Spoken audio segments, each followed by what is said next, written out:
తోటి నటీనటులతో ఆ స్నేహాలు కానీ ఆయనకి ఎక్కువ బాగా స్నేహితులు ఎవరు అంటే ఏం చెప్తారు? నటీనటులతో అంటే కాదు అదే. కానీ మాకు టెక్నీషియన్స్ వాళ్ళు వీళ్ళు అంటే ఇప్పుడు గౌరవం ఇప్పుడు మన బిఎస్ సుబ్బారావు గారు కానివ్వండి, రెహమాన్ గారు కానివ్వండి, మరి ఫిల్మ్ ఫైనాన్స్ ఆ రోజులో సుందర్లాల్ నేతా గారు, అవును. సుందర్లాల్ నేతా గారు వీళ్ళంతా అంటే చాలా గౌరవం ఆయన. ఓకే. ఎల్వి ప్రసాద్ గారు ఇంట్రడ్యూస్ అదే. చేశారు. సో వీళ్ళందరూ అంటే చాలా గౌరవం ఆయన. ఎస్పెషలీ బిఎస్ సుబ్బారావు గారు కానీ వీళ్ళందరూ ఏంటంటే రామారావు గారిని బాగా ఎంకరేజ్ చేసిన వాళ్ళు అండి. సుందర్లాల్ నేతా గారు కూడా ఫైనాన్స్ ఇప్పుడు ఎవరయ్యా మీ హీరో అని అడిగాడు ఓకే. రామారావు గారు అండి. అయితే అసలు ఆయన వేరే అడగకుండా ఫైనాన్స్ చేయటం. రెహమాన్ గారు కూడా అంతే. రామారావు గారు అంటే డేట్లు ఇచ్చేయడం. బిఎస్ సుబ్బారావు గారు వీళ్ళందరూ ఆయన సో వాళ్ళ పట్ల చాలా గౌరవంగా ఉండేవాడండి ఆయన. ఈయన ప్రీవ్యూ షోస్ ఆ రోజులో ప్రీవ్యూ షోస్ అవన్నీ ఉండేవి. సో నాన్నగారే వెళ్ళి పర్సనల్గా రెహమాన్ గారిని ఎక్కించుకొని కారులో తీసుకురావడం ఇవన్నీ జరిగాయి. అదే బాగా ఇదిగా ఉండేది. తెలుగుదేశం పార్టీ పెట్టాలని ఆలోచన ఎప్పుడు వచ్చిందండి అసలు ఆయనకి? కారణాలు చాలా ఉన్నాయండి చెప్తారు. మరి ఒకసారి ఆయన ఎవరో అపాయింట్మెంట్ కోసం వెళ్తే అపాయింట్మెంట్ ఇస్తే బయటకు కూర్చోబెట్టి ఆర్టిస్టులని చాలా లోకుగా మాట్లాడారు. ఓకే. ఆర్టిస్ట్ని మొహానికి రంగులు వేసుకునే వాళ్ళు వీళ్ళే కూర్చుంటలేరు చేస్తలే చాలా లోకుగా మాట్లాడు. అది ఆయన మనసులో ఆయనకి జరిగిన అవమానంగా ఆయన ఫీల్ అవ్వాల. టోటల్ ఇండస్ట్రీకి జరిగింది అవమానం. ఇది నాది కాదు, నా ఇండస్ట్రీకి నా తోటి ఆర్టిస్టులు కానివ్వండి టెక్నీషియన్స్ కానీ జరిగింది అవమానం అనే ఫీలింగ్ ఆయన బలంగా నాటుకుపోయింది. అది బలంగా నాటుకుపోయి ఇక ఆయన 60 years కంప్లీట్ అయిన తర్వాత నా ప్రజలకు కానివ్వండి నన్ను ఇంతగా ఆరాధించారు కాబట్టి నేను కూడా వాళ్ళకి ఏదైనా చేద్దాం.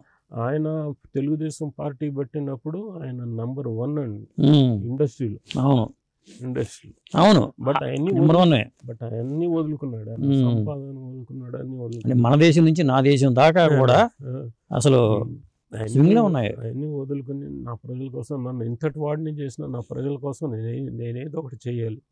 ఆయన కళ్ళారా చూస్తున్నారు ఈ గవర్నమెంట్లో ఈ ఎట్టా చేస్తున్నాయి అంత అదే ఇది. సో ఇక అట్టా పాలిటిక్స్లోకి రావటం జరిగింది. అంటే సాధారణంగా పాలిటిక్స్లోకి వద్దామంటే మనం సక్సెస్ అవుతామా లేదా అని భయాలు కూడా ఉంటాయి కదండి. కొత్త ఫీల్డ్ మళ్ళీ ఆయనకి ఆ భయం లేదండి. అంటే మీ అమ్మగారు సలహాలు సంప్రదింపులు చేసేవాళ్ళ ఆ విషయంలో, లేకపోతే ఆయన ఏం చేస్తారంటే ఓకే అనేవాళ్ళు ఇంట్లో? అది ముందు అంటే ఇద్దరు సంప్రదించుకునేవారండి. సంప్రదించారు. అట్టాగే ఆయన పాలిటిక్స్లోకి వచ్చే ముందు మా అమ్మగారికి చెప్పడం, నేను ఇక వెళ్తున్న జనజీవనంలోకి వెళ్ళిపోతున్నాను, వాళ్ళకి ఏదో ఒకటి చేయాలని.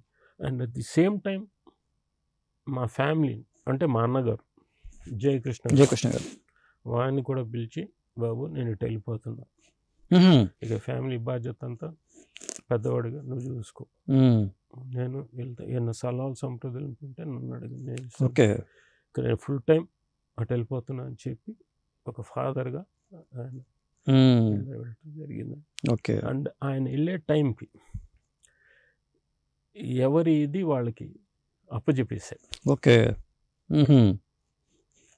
రేపు ఎలా ఉంటుందో నాకు. అవును. So I want be clean. నాకు ఇక సంపాదన మీద నాకు లేదు, మీది మీకు ఇచ్చేస్తున్నా. నాకంటూ ఏం అక్కర్లేదు, మీకు కూడా నేను అంతా కంఫర్టబుల్గా చూసి అందరికీ. ఇప్పుడు మగపిల్లలు అంటే ఓకే అండి, ఆడపిల్లల దగ్గర అల్లుళ్ళ సెలక్షన్ విషయానికి వచ్చరికి దగ్గుబాటి వెంకటేశ్వర గారు, ఇవాళ ముఖ్యమంత్రిగా ఉన్న చంద్రబాబు నాయుడు గారు, వీళ్ళ సెలక్షన్స్ విషయంలో మరి మీ నాన్నగారు ఎలా ముందుకెళ్ళారు? అంటే ఇప్పుడు ఆయనకి యూత్ అంటే కుర్రాళ్ళు అంటే కొంచెం బాగా ఇది ఉండే కుర్రాళ్ళు అంటే ఆయనకి మంచి ఇది ఇష్టం. ఇప్పుడు పాలిటిక్స్లో కానివ్వండి కొత్త వాళ్ళని పరిచయం చేశారు. ఇది బాగా జరఫ్ ఉన్న కుర్రాళ్ళు, ఇది ఇప్పుడు పరిటాల రవి కానివ్వండి, లేకపోతే శివప్రసాద్ కానివ్వండి, లేకపోతే ఎవరావిడ గుంటూరు, అవును చాలా మంది ఇట్లా నేను రాజకుమారి గారు, కాటగడ ప్రసన్న, ఇక్కడ ప్రతిభా భారతి కొంచెం స్టేజ్ మీద నుంచి మాట్లాడుతుంది, కొంచెం దుందుడు చూడ అటువంటిదంటే ఆయనకి బాగా ఓకే. ఇది అలాగే అల్లుళ్ళ సెలక్షన్లో కూడా ఉమ్, కొంచెం అలాగే వెంకటేశ్వర గారు కానివ్వండి, ఉమ్, చంద్రబాబు నాయుడు గారు కానివ్వండి, ఆయన యూత్ అప్పుడు అదే, అప్పుడు అవును. అప్పుడు మినిస్టర్ అదంతా ఉమ్, అదే ఉమ్. అంటే దేవుడు లీలది. అంతే. ఆ చంద్రబాబు నాయుడు గారే మరి వాళ్ళ పార్టీని ఉమ్. బలోపేతం చేసి మళ్ళీ ఆ అంతే. పార్టీని ముందుకు తీసుకెళ్ళడం అంటే ఆయన తర్వాత ఇక ఆ, ఉమ్. లేకపోతే ఆయన లేకపోతే మరి పార్టీ అంత పరిస్థితి చెప్పలేం కదా. అంతే అంతే కరెక్ట్. ఉమ్. కరెక్ట్. ఎలా ఉండేవాళ్ళు చంద్రబాబు నాయుడు గారు అప్పుడు అసలు బాగా జోవియల్గా అట్లా? జోవియల్గా బాగానే ఉమ్, బాగానే. ఓకే.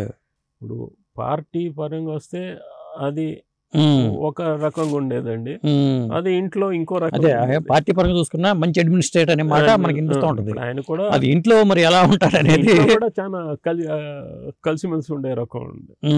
ఇవన్నీ ఏం లేవు. ఇప్పుడు ఓకే. మేము ఉన్నాం అనుకోండి, ఇప్పుడు నేను యాజ్ అ కెమెరా సెట్లో ఉన్నప్పుడు, ఆయన డైరెక్టర్గా ఉన్నప్పుడు మా మధ్యన ఇద్దరు తండ్రి కొడుకులు కాదు అక్కడ. డైరెక్టర్ ఒక కెమెరామెన్. నేను కూడా ఆయన్ని సార్ అనే పిలిచేవాడిని, అట్లాగా. సార్ అనేవాడిని. అది ఒక డైరెక్టర్కి ఇచ్చే మర్యాద. డైరెక్టర్ ఆయన కూడా అనే ఇది తప్పితే మళ్ళీ బయటికి మళ్ళీ ఆ షూటింగ్ అయిపోయి ఇదంతా వచ్చేసరికి ఇక ఒక తండ్రి కొడుకుల అనుబంధం అదే అంతే.